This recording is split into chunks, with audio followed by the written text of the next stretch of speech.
40 साल से जेएमएम जीत रही है, ठीक है, पिछले बार भी। इसके बाद अगर काम नहीं हुआ है, लेकिन 40 साल से जीत रहे हैं, कुछ तो कर रहे होंगे। जेएमएम सरकार खाली लूट घसोट और कुछ 5 साल में कुछ किया नहीं है, इसलिए हम लोगों का मिजाज इस बार बीजेपी को जिताएंगे यहाँ से। जो हम भी आदिवासी हैं तो जगह जगह पे देखा जाता है कि बहुत सारा काफ़ी जगह पे घुसपैठी घुस चुके हैं। उसको लेकर के ये मतलब गवर्नमेंट भी इसका बहुत कुछ पेपरबाजी किए हैं, रिलीज़ भी हुए हैं। बहुत सारा आबादी हमारे परसेंटेज घट चुके हैं आदिवासी समाज के उस पे लेकिन अभी तक कोई कार्रवाई नहीं हुई है, बस कागज़ पत्र में ही चल रहा है। तो हेमंत सोरेन 5 साल में कुछ किए नहीं है। अब देख रहे हैं चुनाव है तो मैया योजना निकाल दिए। 5 साल ऐसे जनता को बुड़बक बनाने चले, इसलिए इलेक्शन है इसलिए निकाल दिए। विधायक हैं आपके दिनेश विलियम ब्रांडी, कैसा कामकाज रहा उनका? उनका तो दर्शन तो राजनीतिक परिवार से भी आते हैं। वो तो दर्शन ही नहीं होते हैं। कभी कदाल आते हैं, गाड़ी से जाते चले जाते हैं। पाकुड़ जिला में देखिए अभी एक घटना हुई है, सब बांग्लादेशी की वजह से हुआ। वहाँ गांव पूरा परेशान है, गांव छोड़ने के लिए आदमी मजबूर है।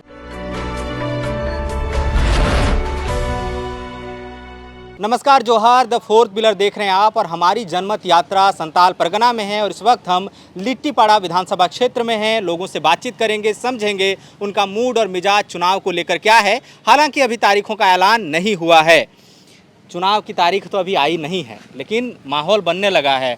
क्या है लिट्टीपाड़ा में, क्या माहौल है इस बार? इस बार तो मतलब बीजेपी का पूर्ण माहौल है, क्योंकि जेएमएम सरकार खाली लूट घसोट और कुछ 5 साल में कुछ किया नहीं है, इसलिए हम लोगों का मिजाज इस बार बीजेपी को जिताएंगे यहाँ से। अच्छा, आप बोल रहे हैं कि बीजेपी को, लेकिन ये तो लिट्टीपाड़ा तो झारखंड मुक्ति मोर्चा का गढ़ रहा है एकदम। 1991 के बाद से जीते ही नहीं कोई दूसरी पार्टी। गढ़ रहा है, लेकिन यहाँ पब्लिक एकदम परेशान है।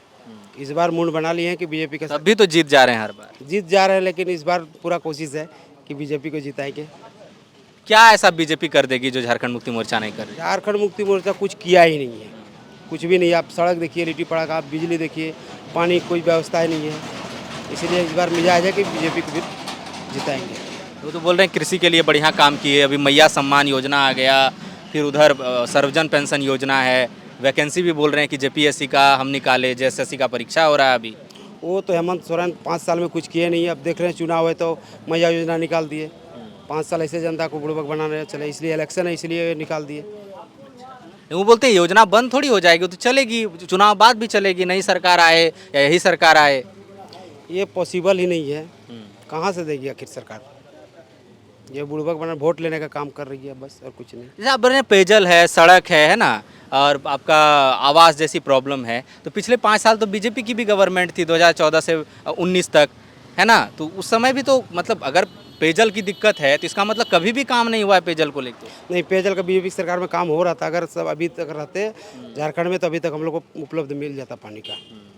अभी हेमंत सोरेन आके वो बंद कर दिए गए हैं। विधायक हैं आपके दिनेश विलियम ब्रांडी, कैसा कामकाज रहा उनका? उनका तो दर्शन तो राजनीतिक परिवार से भी आते हैं। वो तो दर्शन ही नहीं होते हैं। कभी कदाल आते हैं, गाड़ी से जाते चले जाते हैं। मुलाकात नहीं? नहीं, मुलाकात होगी, इधर चुनाव में आएंगे, क्या कहेंगे उनको? बताएंगे इस बार क्या हम लोग का ही है। पूछेंगे, उनसे सवाल करेंगे, भाई आप 5 साल में तो कुछ किए नहीं है इस बार, इसीलिए हम लोग पूरा मूड बना लिए बीजेपी को वोट देना है। अच्छा, आप पेयजल स्वच्छता इस सब की बात कर रहे हैं, लेकिन बीजेपी तो उस पर बात ही नहीं कर रही है। ऐसा लगता है कि वो लोग बांग्लादेशी घुसपैठ को लेकर ज़्यादा इधर मुखर है। चंपाई आ रहे हैं, हेमंत आ रहे हैं, बाबूलाल आ रहे हैं, हर कोई वही बात कर रहे हैं। क्या सच में है क्या इधर? बांग्लादेशी तो पाकुड़ में बहुत है, बहुत ही घुसा हुआ है पाकुड़ में, इसलिए बीजेपी जो मुद्दा उठा रही है सही उठा रही है।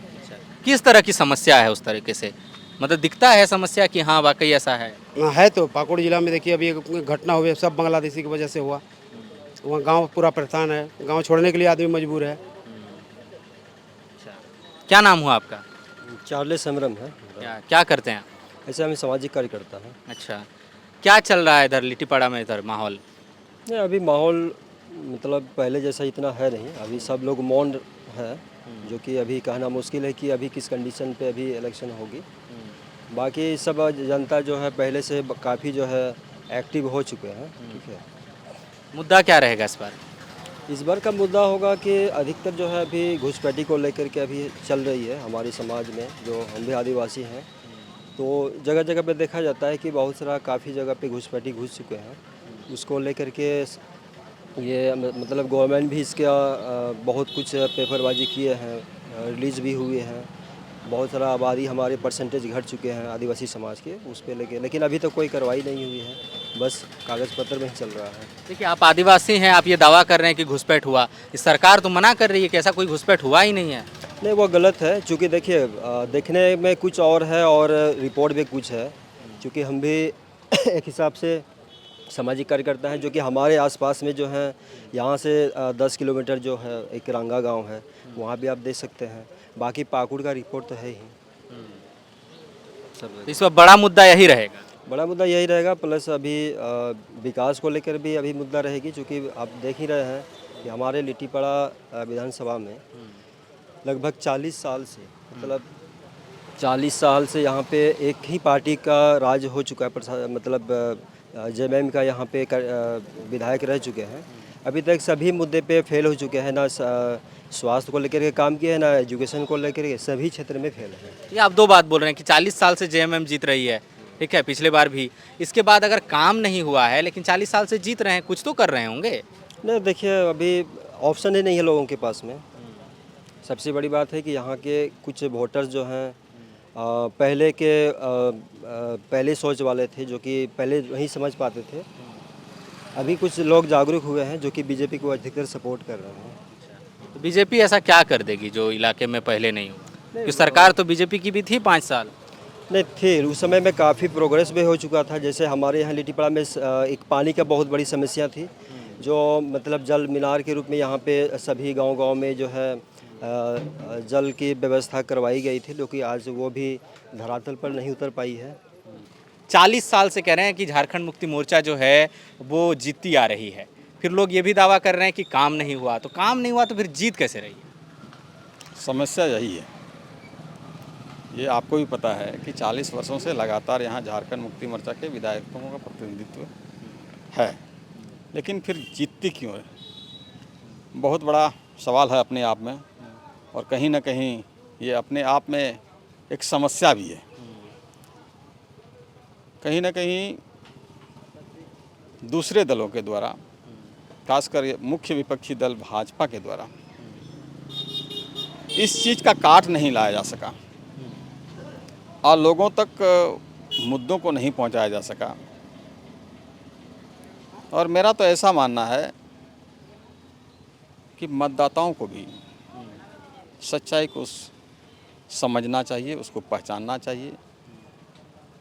हमारे यहाँ के मतदाता थोड़ा अफवाहों में ज़्यादा चले जाते हैं, जिसको कहा जा सकता है, माना जा सकता है। क्योंकि यहाँ जिस प्रकार से अफवाह फैलाई गई, किस तरह की अफवाह? 2019 में जब विधानसभा के चुनाव थे यहाँ, तो विधानसभा चुनाव के पूर्व यहाँ पर एक अफवाह फैलाया गया था कि भारतीय जनता पार्टी की सरकार आएगी तो आपकी ज़मीन ले लेगी। मुख्यमंत्री जी की सरकार थी इस प्रदेश में, रघुवर दास जी मुख्यमंत्री थे, और उस समय एक महत्वाकांक्षी योजना रघुवर दास जी ने चलाया था राज्य में, मुख्यमंत्री कृषि आशीर्वाद योजना। उस योजना के तहत लोगों को 1 एकड़ में 5,000 रुपया करके राशि दी जाती थी और अधिकतम 25,000 रुपये तक लोगों को देने का प्रावधान था। उसमें कागजात जमा करने होते थे, कागजात में उनका जो बैंक का पासबुक का जेरॉक्स कॉपी, उनका ज़मीन का पर्चा और लगान रसीद, ये रैयतों को जमा करना होता था। क्योंकि रैयत अगर अपना कागजात नहीं जमा करेंगे तो वो पुष्टि किस प्रकार से हो कि आपके दखल में कितना ज़मीन है, इसलिए वो कागजात मांगे गए। लेकिन यहाँ अफवाह इस प्रकार फैलाया गया कि वो ज़मीन का कागजात जो लिया जा रहा है वो यहाँ पर भाजपा वाले लोग बड़े बड़े उद्योगपति को बसाएंगे, यहाँ कल कारखाना खुलेंगे, इसलिए आपकी ज़मीनें ली जाएंगी और इसलिए वो कागजात मांगे जा रहे हैं। वो जो CNT SPT पर जो अध्यादेश रघुवर सरकार लाई थी, वो भी जिम्मेदार था क्या इसमें?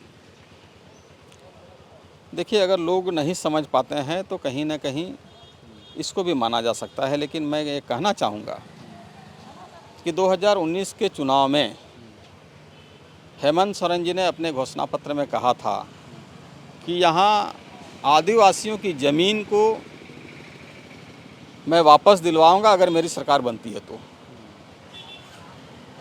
यहाँ आदिवासियों की ज़मीन खरीदी गई है। CNT और SPT एक्ट में ज़मीन खरीदने का कोई प्रावधान ही नहीं है, कोई कानून ही नहीं है, लेकिन फिर भी यहाँ के आदिवासियों की ज़मीन बिक रही है। कौन खरीद रहा है? यहाँ के लोग खरीद रहे हैं, जिनको ज़मीन की आवश्यकता है वैसे लोग खरीद रहे हैं। तो हेमंत सोरेन जी कहते हैं कि आदिवासियों की ज़मीन हम वापस करवाएंगे अगर हमारी सरकार आती है तो, लेकिन उनकी सत्ता आने के बाद ये 5वां साल ख़त्म होने को है और मुहाने पर चुनाव है, अब तक आदिवासियों की एक कट्ठा ज़मीन भी हेमंत सोरेन जी ने वापस नहीं करवाया। तो मैं ये कहना चाहूँगा आपके चैनल के माध्यम से कि यहाँ के मूलवासियों को, यहाँ के आदिवासियों को, यहाँ के रैयतों को समझना चाहिए कि चुनाव के समय झारखंड मुक्ति मोर्चा हमेशा लोगों को बहकाकर फुसलाकर अफवाह फैलाकर वोट ले लेते हैं और सत्ता में काबिज होते हैं, जिसका परिणाम लोगों को दिखने को मिल रहा है। इस बार क्या हालत बदलेगा, इस बार लग रहा है आपको? देखिए, निश्चित रूप से बदलना चाहिए, क्योंकि जिस प्रकार से झारखंड मुक्ति मोर्चा ने पिछले बार अपने घोषणा पत्र में कहा था कि हमारी सरकार आएगी तो 5 लाख युवाओं को रोजगार देंगे, यहाँ युवाओं को नौकरी नहीं मिली। उन्होंने ये भी कहा था कि मैं शिबू सोरेन का बेटा हूँ, अगर मैं 5 लाख युवाओं को नौकरी नहीं दूंगा तो मैं राजनीति से संन्यास ले लूँगा। और नौकरी नहीं दे पाने की तो कहते हैं बीच में कोविड आ गया, हम नियुक्तियां निकालते हैं तो बीजेपी के लोग जाके वहां पर पीआई डाल देते हैं, नियुक्तियां लटका देते हैं, सुप्रीम कोर्ट में चल जाता है मामला। देखिए, आपका नियोजन नीति सही नहीं है, आपकी वैकेंसियों में त्रुटियां हैं, जिस वजह से आपकी वैकेंसियां लटकती हैं। पूर्व में भी यहाँ भाजपा की सरकार रही है, भाजपा की सरकार में भी नियुक्तियां हुई हैं और बेरोजगारों को इतना परेशान नहीं किया गया। तो कहीं न कहीं अपने गिरेबान पर भी झांक के देखना चाहिए झारखंड मुक्ति मोर्चा वालों को, हेमंत सोरेन जी को, कि आपकी नियुक्तियां आखिर अधर में क्यों लटक जाती हैं। कोविड तो पूरे विश्व में फैला, इस देश में भी फैला, यहाँ भी नरेंद्र मोदी जी के नेतृत्व में सरकार थी और जिस प्रकार से नरेंद्र मोदी जी ने इस देश को कोविड से बचाया, तो कोविड का हवाला देने से आप बच नहीं सकते हैं। आपने कहा था कि मैं नौकरी नहीं दे पाऊंगा तो 5,000 और 7,000 का भत्ता मैं MA पास BA पास वालों को दूंगा, वो भी आपने नहीं किया। अभी मैया योजना चल रही है, अगर महिलाओं की इतनी ही चिंता थी हेमंत सोरेन जी को, तो मैं ये कहना चाहूँगा आपके चैनल के माध्यम से कि ये मैया सम्मान योजना, ये आपको सत्ता में आते ही इसको लागू करना चाहिए था। ये चुनावी लॉलीपॉप है, चुनाव के बाद इसका क्या असर होगा ये सहज अंदाजा लगा जा सकता है, क्योंकि अब 1 महीने में चुनाव का यहाँ घोषणा होने वाली है। फिर आप ये बताएंगे कि हमारी सत्ता नहीं आएगी तो हम कैसे देंगे। इसीलिए चुनाव लेने के लिए, वोट लेने के लिए सरकारी खजाना का दुरुपयोग हो रहा है।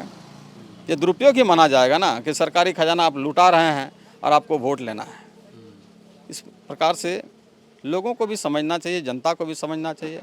मुझे ये लगता है कि अगर आप इस राज्य का भला चाहते हैं, यहाँ के लोगों का भला चाहते हैं, तो जो आपने अपने घोषणा पत्र में 5 लाख युवाओं को नौकरी देने की बात कही थी, मुझे लगता है कि बहुत ऐसे परिवार के लोगों को, युवाओं को, युवतियों को नौकरियाँ मिलती, जिससे उनका परिवार अच्छा हो जाता और आर्थिक रूप से लोग संपन्न होते, तो झारखंड भी संपन्न होता और ये झारखंड आगे बढ़ता, ऐसा मेरा मानना है। तो देखिए, ये लिट्टीपाड़ा विधानसभा है और मुद्दे आप देख पा रहे हैं, समझ पा रहे हैं। मैया सम्मान योजना की बड़ी चर्चा है। आपको ये भी ध्यान रखना होगा कि इस तरह की योजनाएं महाराष्ट्र सरकार भी लेकर आई, मध्य प्रदेश में भी इस तरह की योजना लक्ष्मी लाडली योजना के नाम से लाई गई थी। तो निश्चित तौर पर इस पे कई सवाल उठते हैं इस तरह की योजनाओं पर, भी चुनाव से 3-4 महीने पहले। हालांकि सरकार के अपने दावे हैं, पब्लिक के अपनी शिकायतें हैं। देखना होगा कि आखिर में जनता क्या तय करती है। फिलहाल इजाज़त दीजिए। हमारा नाम सूरज है और कैमरे के पीछे मेरे सहयोगी हैं विक्की। शुक्रिया।